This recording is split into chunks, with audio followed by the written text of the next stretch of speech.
Bonjour et bienvenue dans ce nouveau cours de sport orientation santé et la formation sangle abdominale de qualité et avoir un ventre plus plat.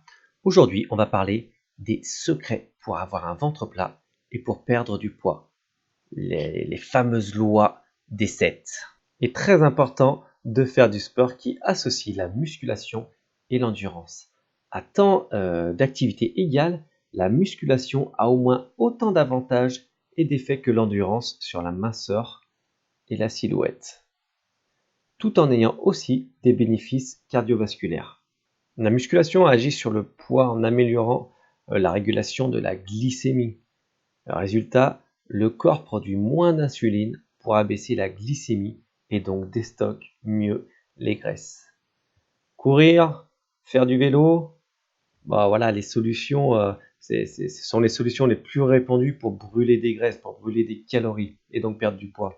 Il faut bien avoir en tête que faire de longues séances de cardio, ça suffit pas pour faire maigrir. Comme d'ailleurs pour la perte de poids, pour la minceur, si vous éliminez les graisses de l'alimentation, ça ne fait pas maigrir, ça ne suffit pas. Allez, on commence la loi des 7 avec les 7 idées reçues. 1. Mon poids idéal est le poids que je désire. Faux. Parfois, on veut aller trop loin, on veut trop perdre. Et c'est juste entre le poids qu'on a en tête et notre poids de corps où on se sent bien, notre poids idéal, il y a souvent une différence. Pour maigrir, il faut faire un régime. Ça, c'est pareil, c'est faux. Je ne recommande en aucun cas de faire un régime. Une perte de poids se fait en douceur. C'est contrôlé et surtout suivi par un professionnel. Voilà, continuons dans les idées reçues. Le gras fait grossir. C'est pareil, il faut pas manger que du gras, il ne faut pas manger en énorme quantité. Si on a une assiette équilibrée, il est important d'avoir du gras dans son assiette. Pour maigrir, il faut s'interdire les gâteaux. C'est faux, pour maigrir, il faut manger des produits allégés. Prendre un goûter fait grossir. Le sport intense fait maigrir. Tout ça, ce sont que des idées reçues. Ensuite, les 7 erreurs à éviter. Manger sucré le matin, il faut éviter. Compter les calories, la perte de poids ne se fait pas comme ça. Regardez les écrans en mangeant. Là, c'est juste pas possible. Déjà, manger devant un écran, on oublie normalement.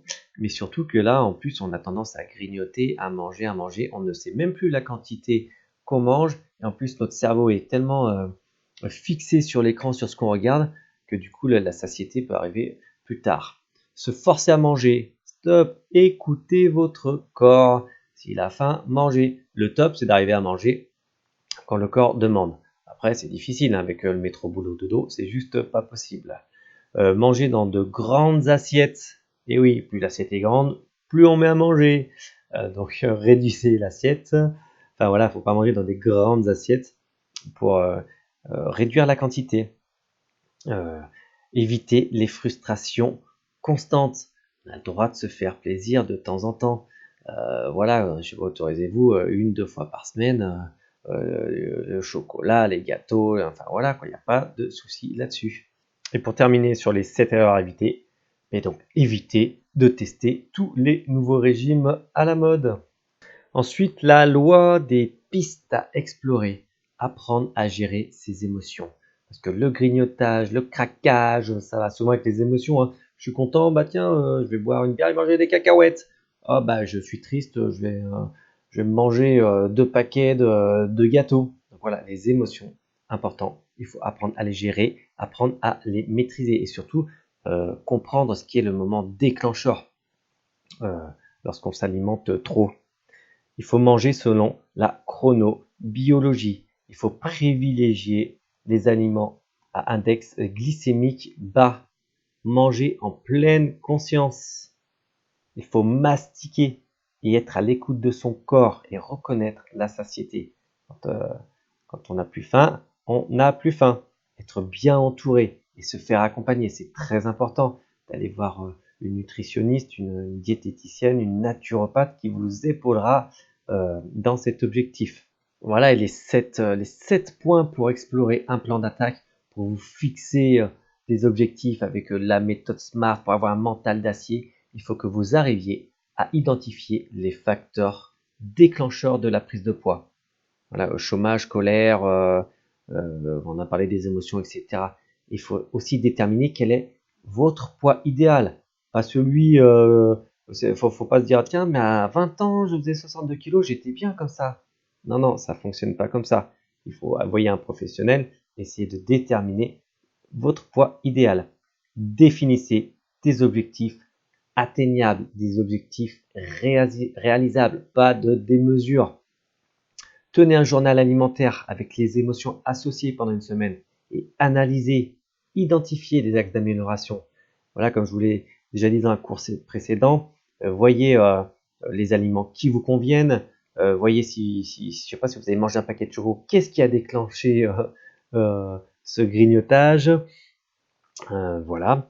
Ensuite, pensez bien à planifier vos progressions, à planifier vos séances et faites-vous coacher par un professionnel. Trouvez un ami pour vous motiver, pour faire vos séances, pour aller plus loin.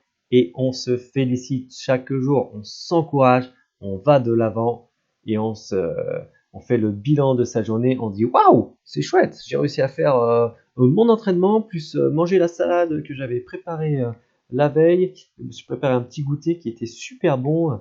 Voilà, félicitez-vous. N'attendez pas la reconnaissance des autres parce que souvent elle n'arrive pas.